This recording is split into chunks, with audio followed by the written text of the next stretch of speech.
welcome to Little Learners. We haven't had a video on this channel for a while. I've been working on a couple of projects that took up all of my time, but it feels really good to be back in this chair and making videos for the channel. Today I wanted to talk about uniforms. You may have seen in the news about the cost of uniforms, or just know about the cost of uniforms from being a parent or a carer with a child in school. So I wanted to talk about what's going on kind of in the news with that, and also give you some tips on how you can save some money when you're buying uniforms. Before we get started, if you are not already subscribed, please do join the Little Learners family by clicking that subscribe button, giving this video a like if you find it helpful, useful. That really helps out the channel.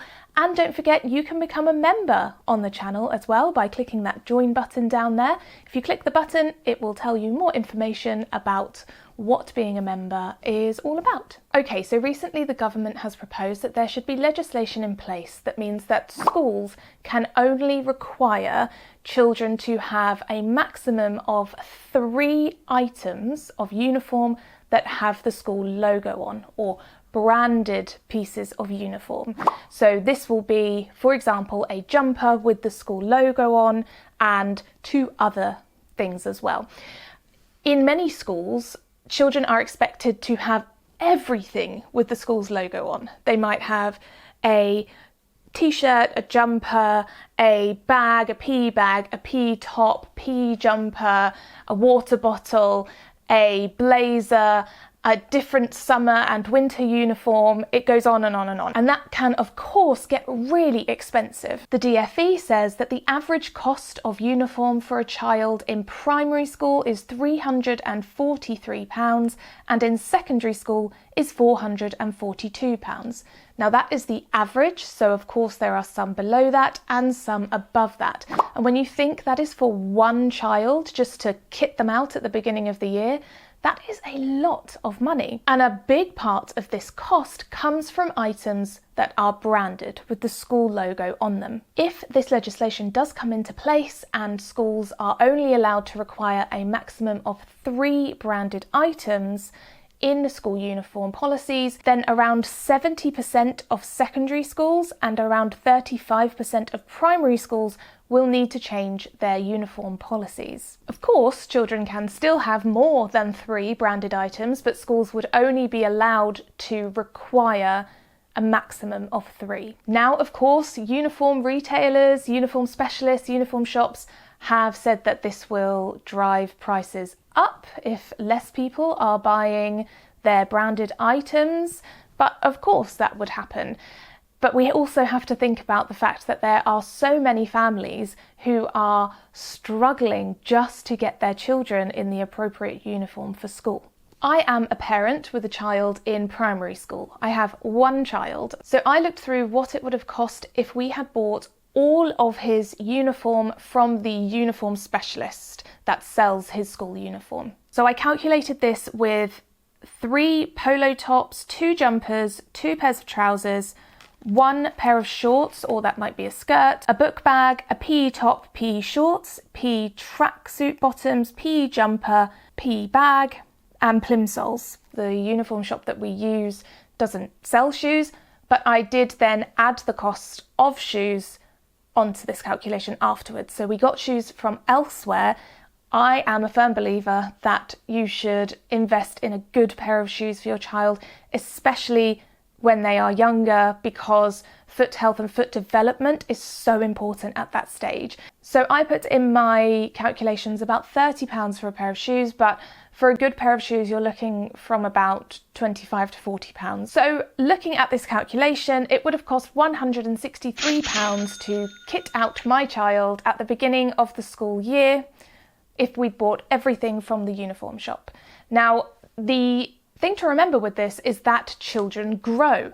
So far since September, we have already had to buy another pair of shoes for my child because his feet have grown, new polo shirts because he has grown, and new jumpers as well. So you then have to add onto your calculation how much it's going to cost for the whole year when your child grows.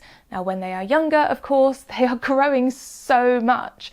So you do have to then buy additional uniform throughout the year, which drives the cost up. But at the beginning of the year, to buy all of his uniform, it would have cost about £163. So we didn't do that. Of course, there's nothing wrong with doing that and buying everything from a uniform shop, but we're in a cost of living crisis and things are expensive, and especially due to the fact that we have had to buy more uniform throughout the year. I'm really glad that we chose a slightly different route. So this is what we did. We bought second-hand jumpers from the school. So parents had given the school jumpers that were no longer fitting their child, and then you could go in and just buy second-hand ones. We got 3 branded jumpers for £5. To buy one of those jumpers new from the uniform specialist would have cost £11.50. We got 3 of them for £5. And sure, they were a little bit faded, but they're all going to be a little bit faded after a few washes.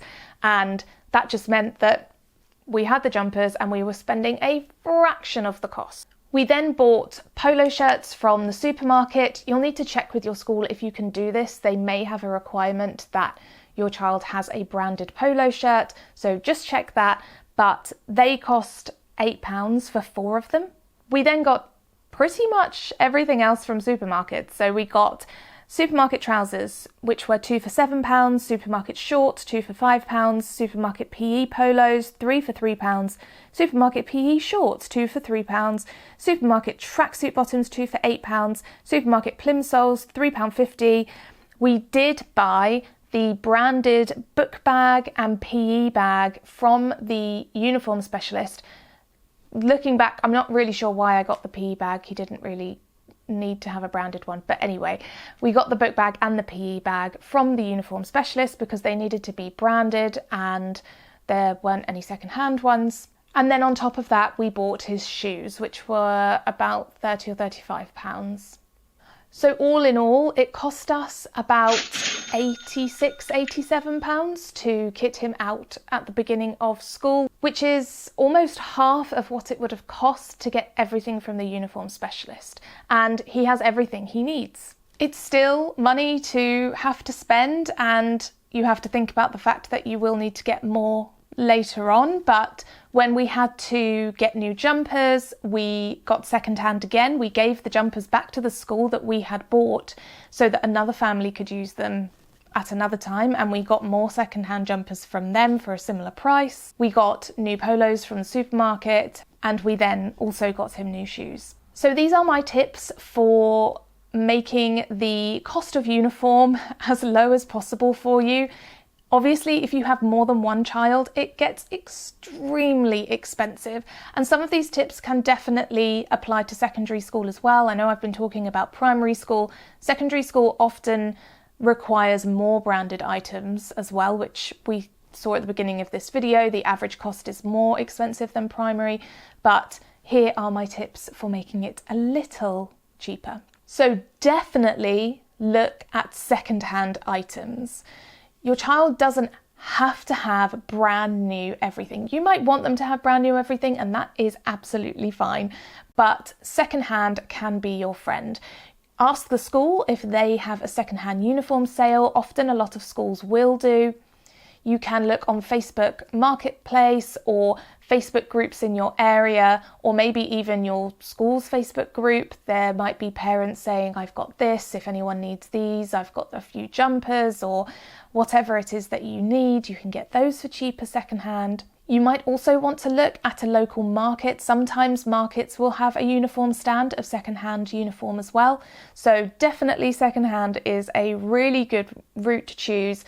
I would just say buy new shoes, not secondhand shoes. I just think that foot development is very, very important. But for the rest of the uniform, go for it. And if you want to have lots of branded items, then this can be a really effective way of doing that without paying the massive price tag.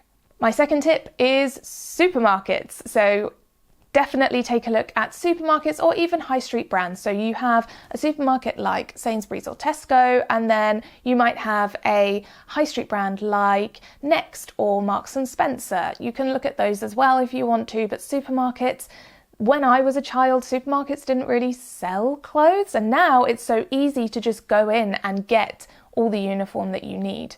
So definitely take a look at supermarkets for trousers, skirts, even dresses sometimes, polos, anything you need for PE. Now, the other thing that you can do that isn't possible in all schools is if you need a branded polo, for example, you can see if your school sells the school logo as a sew or iron on patch, because then you can just buy that, which is cheaper than buying several jumpers. You can just get a few of those and then sew them or iron them onto a supermarket polo or jumper.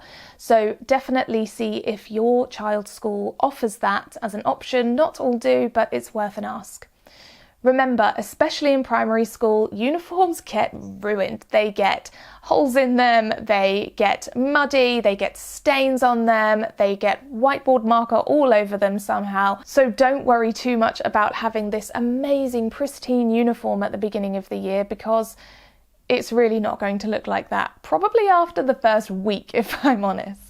If you have any other advice for parents and carers about how to get the cost of uniforms down a bit, then please do leave them in the comment section down below. If you're going to use any of these tips, or if you already do, let me know in the comments. I'd love to know your thoughts on this. Thank you so much for watching this video. If you liked it, please give it a thumbs up. It really, really helps out the channel, just that one thumbs up that you give. You can also subscribe to the channel to join the Little Learners family. And don't forget, you can click the join button to find out what being a member of the channel is all about. Don't forget to check out my website, littlelearners.education, for more content. Thank you so much for watching, and I will see you next time.